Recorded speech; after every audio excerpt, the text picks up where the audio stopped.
Assalamualaikum warahmatullahi wabarakatuh. Saya Eli Hamidatul Munawarah, kelas PGMIB. Saya akan menampilkan tugas PTS berupa review jurnal mata kuliah metodologi penelitian pendidikan kualitatif. Yang pertama yaitu bagian judul. Judulnya yaitu peningkatan kemampuan koneksi matematis dan motivasi belajar siswa menggunakan pendidikan konseptual. Nah, ini bisa dilihat di bagian jurnal bagian yang paling atas. Ini peningkatan kemampuan koneksi matematis dan motivasi belajar siswa menggunakan pendekatan konseptual. Nah, kemudian nama jurnalnya yaitu Jurnal Pena Ilmiah. Itu bisa dilihat di bagian jurnal paling atas sebelah kanan. Ini Jurnal Pena Penelitian. Jurnal Pena Ilmiah. Kemudian untuk volume dan halaman itu volume 1 nomor 1 halamannya 121 sampai 130. Ini bisa dilihat di samping nama jurnal. Nih. Kemudian tahunnya tahun 2016. Di sampingnya volume dan nomor itu ada tahunnya, yaitu tertera tahun 2016.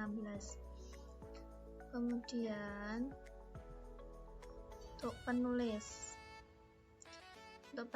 jurnal atau yang penelitinya yaitu Ii Faikatul Kuliah, Diana Irawati, dan Maulana. Nih bisa dilihat kan. Kemudian untuk reviewernya saya sendiri Eli Hamidatul Munawarah pada tanggal 8 Oktober 2020. Kemudian latar belakang penelitian tersebut. Latar belakangnya ini bisa dilihat di bagian pendahuluan. Pembelajaran yang dapat mengembangkan kemampuan koneksi matematis siswa itu membuat siswa paham apa yang dipelajari dan tidak hanya sekedar tahu saja selama pembelajaran. Nah, berdasarkan hasil observasi yang dilakukan oleh peneliti di sekolah dasar, itu terlihat bahwa kemampuan siswa dalam mengoneksikan ide-ide antar matematika itu masih kurang. Salah satunya pada materi pecahan. Lebih khusus lagi pada materi penjumlahan dan pengurangan pecahan berpenyebut tidak sama, seringkali siswa itu mengalami kesulitan dalam menyamakan penyebut. Bahkan lebih fatal lagi, banyak siswa yang mengerjakan penjumlahan dan pengurangan pecahan berpenyebut tidak sama itu langsung dijumlahkan kedua penyebut dan pembilangnya. Nah, selain itu dalam materi tersebut, siswa kurang merasakan manfaat apa yang diperoleh sehingga cenderung bersifat hafalan saja.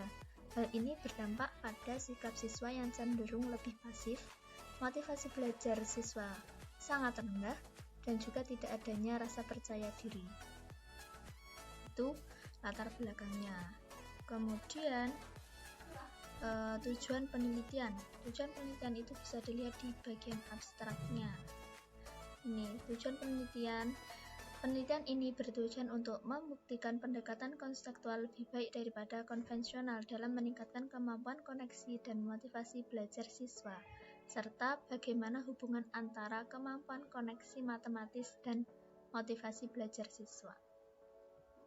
Selanjutnya permasalahan. Nah, permasalahan ini bisa dilihat dari latar belakangnya, yaitu permasalahannya kemampuan siswa dalam mengoneksikan ide-ide antar matematika itu masih kurang, salah satunya pada materi pecahan, lebih khusus lagi pada materi penjumlahan dan pengurangan pecahan berpenyebut tidak sama. Itu sering sekali siswa mengalami kesulitan dalam menyamakan penyebut. Bahkan lebih fatal lagi, banyak siswa yang mengerjakan penjumlahan dan pengurangan pecahan berpenyebut tidak sama itu langsung dijumlahkan kedua penyebutnya, penyebut dan pembilangnya. Nah, selain itu dalam materi tersebut siswa kurang merasakan manfaat apa yang diperoleh sehingga cenderung bersifat hafalan. Nah, ini berdampak pada siswa yang cenderung lebih pasif, motivasi belajar rendah, dan tidak ada rasa percaya diri.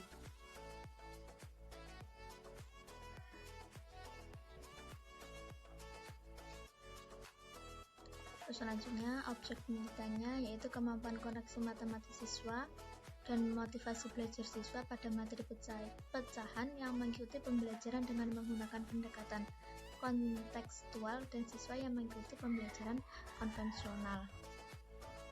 Lalu subjek penelitian. yaitu dapat dilihat di dalam jurnal. Ini bagian objek penelitiannya.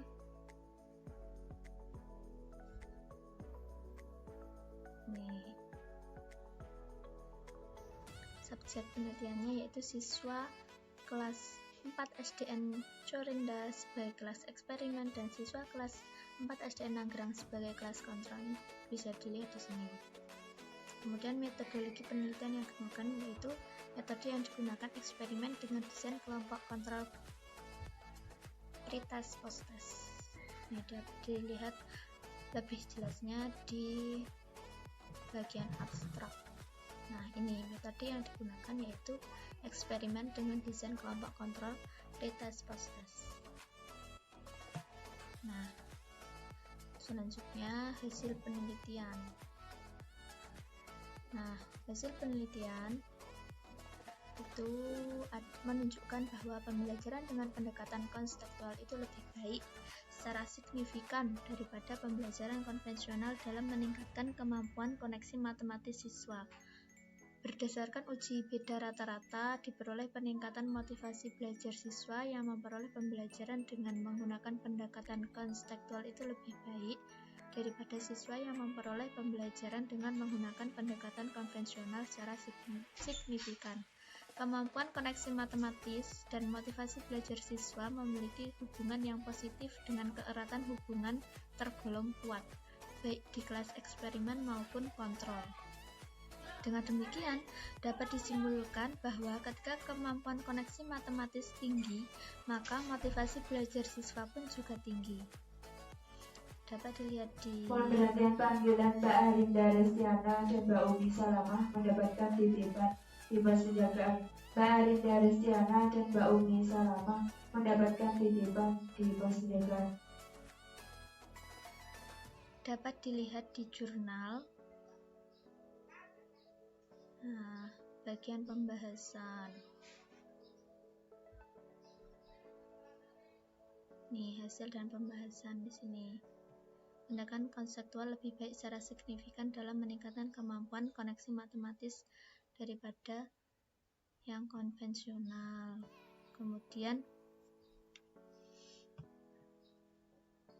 ini pendekatan konseptual sangat sejalan dengan makna kemampuan koneksi matematis sehingga pendekatan konseptual lebih baik daripada pembelajaran konvensional dalam meningkatkan kemampuan koneksi matematis siswa kelas 4 pada materi pecahan. Nah, kemudian ini juga menunjukkan motivasi belajar siswa ada peningkatan dalam pembelajaran yang menggunakan pendekatan konseptual lebih baik daripada yang menggunakan pendekatan konvensional. Dan juga adanya hubungan positif antara kemampuan koneksi matematis dan motivasi belajar siswa memiliki hubungan yang positif dan memiliki keeratan yang kuat. Itu hasil dari penelitiannya. Kemudian kelebihan dari jurnal tersebut itu menggunakan banyak literatur sehingga memudahkan pembaca sehingga lebih cepat memahami hasil penelitian yang diteliti. Hasil penelitian tersebut. Namun ada kekurangannya yaitu tidak disajikan diagram atau grafiknya dalam jurnal ini tidak disajikan. Mungkin itu yang dapat saya tampilkan di sini. Banyak kurangnya mohon maaf. Sekian, wassalamualaikum warahmatullahi wabarakatuh.